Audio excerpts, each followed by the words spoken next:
तुम्हारे जंगल के पेड़ में बहुत सारे आम होते हुए भी तुमने किसी को खाने नहीं दिया, और खाने का सामान नष्ट करना पाप है। मुझसे भूल हो गया है, मुझसे भूल हो गया है। मैं अब से सबके बारे में सोचूंगा। सुंदरपुर नाम के एक जंगल में बहुत सारे पंछी एक साथ रहते थे। उधर जंगल के आधा हिस्सा लेकर एक किंग कोबरा रहता था। वो पंछियों को हमेशा ही तंग करता था। एक बार गर्मी का महीना आता है और जंगल के सारे आम जल जाता है। गर्मी के महीने में आम ही एकमात्र फल है जिससे जंगल के सारे प्राणी अपना भूख मिटा सकता है। तो सारे आम जल जाने पे सारे पंछियाँ बहुत ही मुश्किल में पड़ जाते हैं। क्या मुसीबत आ गया? अब हम लोग क्या करेंगे? पता नहीं सारे आम कैसे जल गए। चिंता मत करो, सब ठीक हो जाएगा। भगवान परेशानी दी है तो पूरी हल भी करेंगे। उधर जंगल के जिस तरफ नागराज था, उधर कोई भी पेड़ में कोई आम नष्ट नहीं हुआ था।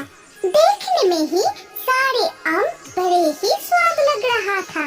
आसमान में उड़ते हुए जब भी पंछियाँ उस तरफ से गुजरते थे, तभी किंग कोबरा के जंगल में सारे पेड़ के सुंदर सुंदर आम उन लोगों को भी दिखाई पड़ रहा था। तुम लोग देखे हो किंग कोबरा के जंगल में कितने सारे सुंदर सुंदर आम हैं। देखने में भी बड़ा स्वादिष्ट लगता है। ओहो, लालच देखो इसका। तेरे को पता है ना कि लालच करने से भी कुछ फायदा नहीं है। वो कभी भी एक आम भी नहीं देगा। ऐसे लालच करके क्या फायदा? लालच नहीं रे, तुझे तो पता ही है कितनी भुक्कड़ हूँ मैं, और कितना दिन हो गया है कि खाने को कुछ मिल ही नहीं रही। इसीलिए इतनी सुंदर रसीले आम देख के खुद को रोक ही नहीं पाई।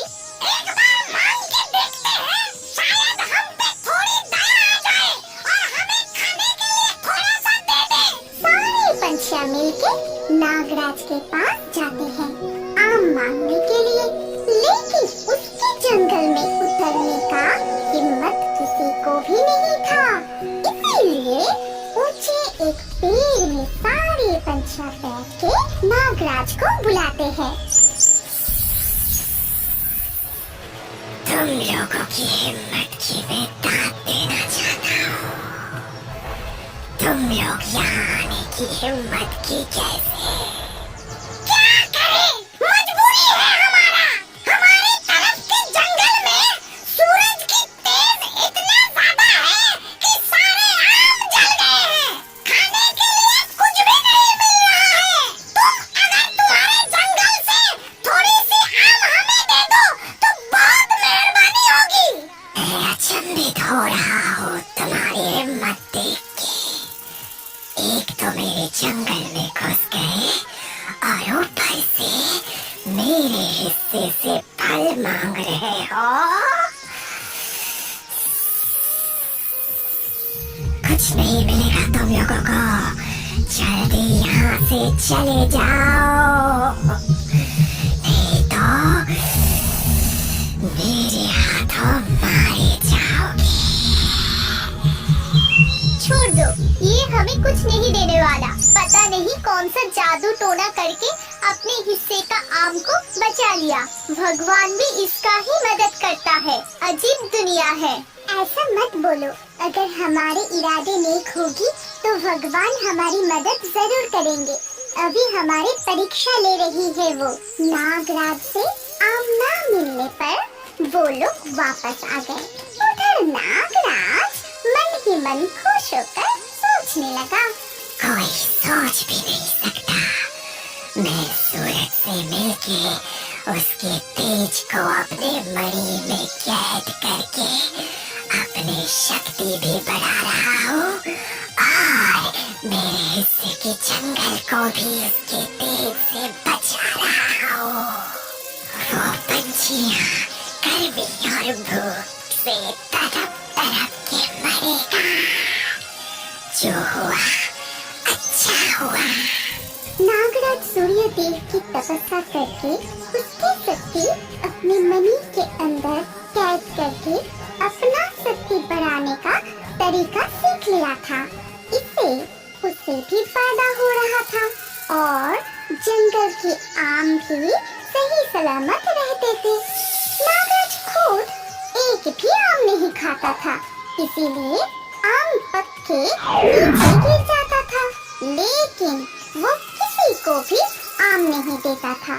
सारे आम एक तरफ करके पेड़ के नीचे रख देता था और इतनी कड़ी पहरा देता था, कोई भी उसके जंगल में घुस के एक भी आम ले नहीं पाता था। लेकिन सूर्यदेव अपना शक्ति पूरे जंगल में दिखा नहीं पा रहा था, इसीलिए जंगल के जिस हिस्से में पंछियां रहती थी, उस पे सूर्य अपना शक्ति कुछ ज्यादा ही दिखा रहा था और इसीलिए पंछियां और पेड़ पौधे बहुत दिक्कत में आ गए थे। पेड़ पौधे सूख रहे थे, पेड़ के सारे आम जल गए थे। इस वजह से पंछियां बहुत ही कष्ट में थे। सुनी है बजरंगबली बहुत दयालु है, चलो हम लोग उनको शरण करते हैं, शायद वो हमारी मदद कर दे। तो फिर चलो मन लगा के उनको बुलाते हैं, वो हमें निराश नहीं करेंगे। दूसरी तरफ बजरंगबली जंगल में घूमने निकलते हैं, क्योंकि जंगल से उनकी बहुत लगाव है। लेकिन बहुत दिनों बाद वो इस जंगल में आए थे, इसीलिए उन्हें जंगल के हालात कुछ भी पता नहीं था। जब पंछियां मिलके उनको शरण कर रहे थे, तब उन लोगों की आवाज बजरंगबली तक पहुंच गई। इतनी परेशानी से मुझे क्यों बुला रहे हैं? मुझे देखना होगा कि बात क्या है। फिर बजरंगबली पंछियों के आगे प्रकट हो जाते हैं। क्या हुआ वत्स? हम लोग बहुत परेशानी में हैं, हमें इस संकट से रक्षा कीजिए प्रभु। हुआ क्या है? खुल के बताओ। प्रभु, हम लोग बहुत परेशानी में हैं। इस जंगल में इस गर्मी में आम के अलावा कोई फल नहीं मिलता है, इसीलिए हमारे खाने के लिए सिर्फ आम ही मिलता है। लेकिन इस बार सूरज की तेज इतना ज्यादा है कि हमारे जंगल के एक भी आम नहीं बच पाए, सब जल गए हैं। एक तो इतनी गर्मी है, ऊपर से खाने के लिए कुछ भी नहीं है, हमारे प्राण संकट हो रही है प्रभु। प्रभु, और एक बात है, आपकी जानकारी के लिए बोलना चाहता हूँ, जंगल के दूसरे हिस्से में नागराज का वास है, वो बहुत ही भयानक है, लेकिन उसी हिस्से में सारे आम सही सलामत है। पता नहीं ये कैसे कर रहा है, हम लोग उससे मांगने भी गए थे, लेकिन एक भी आम वो हमें नहीं दिए, वो खुद भी नहीं खाते हैं, सब आम फेंक देते हैं। उसकी इतनी हिम्मत, किसी के खाने की चीज नष्ट कर रहे हैं। क्या उसको पता नहीं कि खाने की चीज नष्ट करना पाप है? तुम लोग चिंता मत करो, अब से तुम्हारे जंगल में भी सुंदर रसीले आम उगेगा। मैं तुम लोगों को आशीर्वाद देता हूँ, अब से कभी यहाँ खाने की कमी नहीं होगी। ये कह के बजरंगबली वहाँ से गायब हो गए। फिर वो जंगल के बाहर एक ऊंची टीला के ऊपर जाकर बैठ गए और वहाँ पे जाके एकांत में उन्होंने मन ही मन सोचा, ऐसा कैसे हो सकता है कि जंगल के एक हिस्से में सूर्य का तेज इतना ज्यादा और दूसरे हिस्से में सब कुछ ठीक है? मुझे लगता है ये सूर्य का ही कोई साजिश होगा। अब मुझे ही कुछ करना पड़ेगा। ये सोच के बजरंगबली सूर्य के पास जाके उससे कहते हैं, तुम शायद पुरानी बात भूल गए हो, लगता है तुम्हें याद दिलाना पड़ेगा। बचपन में मैंने कैसे तुमको खा लिया था, वो भूल चुके हो लगता है, इसलिए मेरे भक्तों को इतना सता रहे हो। मुझसे भूल हो गया। किंग कोबरा ने मुझे अपने बातों में फंसा लिया था। उसने मुझे कहा था कि मेरे तेज धूप के वजह से उसे शक्ति मिलता है, शक्ति ना मिलने से वो तड़प तड़प के मर जाएगा। मुझे उसके ऊपर दया आ गया, इसीलिए मैंने अपनी तेज ज्यादा बढ़ा दिया। मुझे ख्याल ही नहीं रहा कि मेरे तेज धूप के वजह से बाकी लोगों को भी परेशानी होगी। मुझे माफ कर दो, आज से मैं अपना तेज कम कर दूंगा, ये मेरा वादा है आपसे। सूर्यदेव से बात करके बजरंगबली पंछियों के पास आते हैं। उन लोगों से कहते हैं, आज से तुम लोगों को कोई भी परेशानी नहीं होगी और मैं तुम लोगों को आशीर्वाद देता हूँ। आज से तुम्हारे जंगल के सारे आम बिल्कुल ताजा हो जाएगा और वो भी सबसे स्वादिष्ट और रसीला होगा। सभी आपकी कृपा प्रभु। इधर बजरंगबली से बात करने के बाद ही सूर्यदेव अपना तेज एकदम कम कर देता है। इससे पंछियाँ झूम उठते हैं, लेकिन नागराज को बहुत परेशानी होने लगी। सूर्य के तेज कम हो जाने से वहाँ पे मनी में सूरज की शक्ति कैद नहीं कर पाए, इसीलिए नागराज की तबीयत खराब होने लगा। वो एकदम कमजोर हो गया। तब वो सूर्यदेव को शरण करने लगा। हे सूर्यदेव, आपने अपनी शक्ति कम क्यों कर ली? आप क्या मुझसे गुस्सा हो गए हो? मैंने क्या गलती कर दी? मुझे बचा लो प्रभु। देखो, तुम सिर्फ अपने बारे में सोच रहे हो। मेरे तेज को बढ़ाने से तुम्हें तो फायदा हो रहा है, लेकिन बाकी लोगों को परेशानी हो रही है। तुम्हारे इस हरकतों के लिए तुम्हें सजा तो भुगतना ही पड़ेगा। मुझे माफ कर दो, मुझे माफ कर दो, मुझ पे दया कर दो। मैं कमजोर होते होते मर जाऊंगा।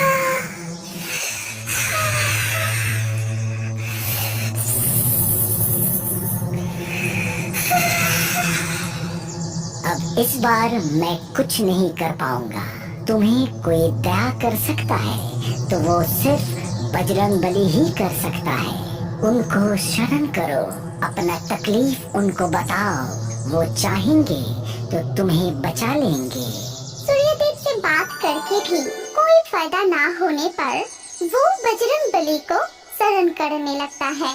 कुछ ही देर शरण करने पर बजरंगबली उसके सामने प्रकट हो जाते हैं। क्या चाहिए? क्यों बुलाए हो मुझे? मेरी मदद कीजिए प्रभु, मेरी मदद कीजिए। सूरज देव ने अपनी शक्ति कम कर दी है, इसीलिए मैं बहुत ही मुसीबत में आ गया हूँ। मैं बहुत कमजोर हो गया हूँ। ऐसा चलता रहा तो मैं मर जाऊंगा।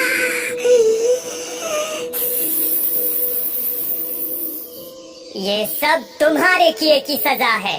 तुम पंछियों को हमेशा हानि पहुंचाते आए हो। तुम्हारे जंगल के पेड़ में बहुत सारे आम होते हुए भी तुमने किसी को खाने नहीं दिया, और खाने का सामान नष्ट करना पाप है। मुझसे भूल हो गया है, मुझसे भूल हो गया है। मैं अब से सबके बारे में सोचूंगा, सबके बारे में। मुझे बचा लीजिए, बचा लीजिए प्रभु, बचा लीजिए।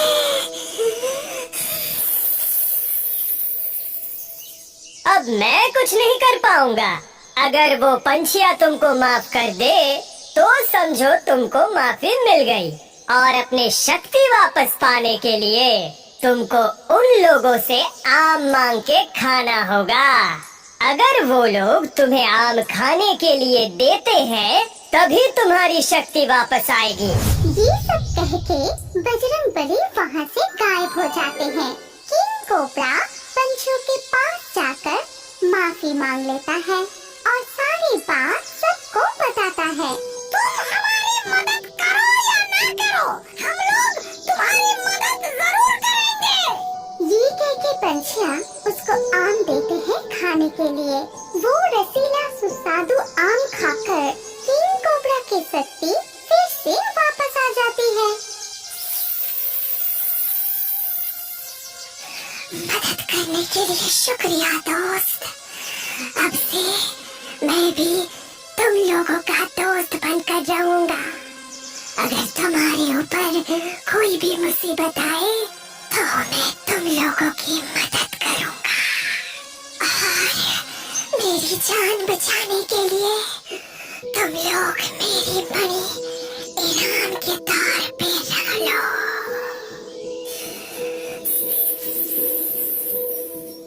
इसके जादू से तुम लोग कभी भी कोई भी फल खा पाओगे।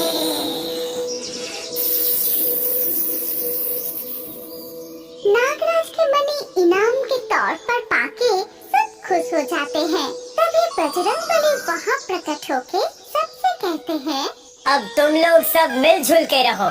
मेरे जाने का समय आ चुका है। मुझे मेरे प्रभु के लिए बहुत ही जरूरी काम को खत्म करना है। मुझे मेरे प्रभु के लिए राम सेतु बनाना है। अब मैं चलता हूँ। मैं जल्द ही काम खत्म करके तुम्हारे पास लौट आऊंगा। हमारी कहानी यहाँ पर खत्म होती है। अगर आपको ये कहानी पसंद आई तो इस वीडियो पे लाइक जरूर करना। अगर आपके पास कोई पसंदीदा कहानी हो तो कमेंट करके बताएं।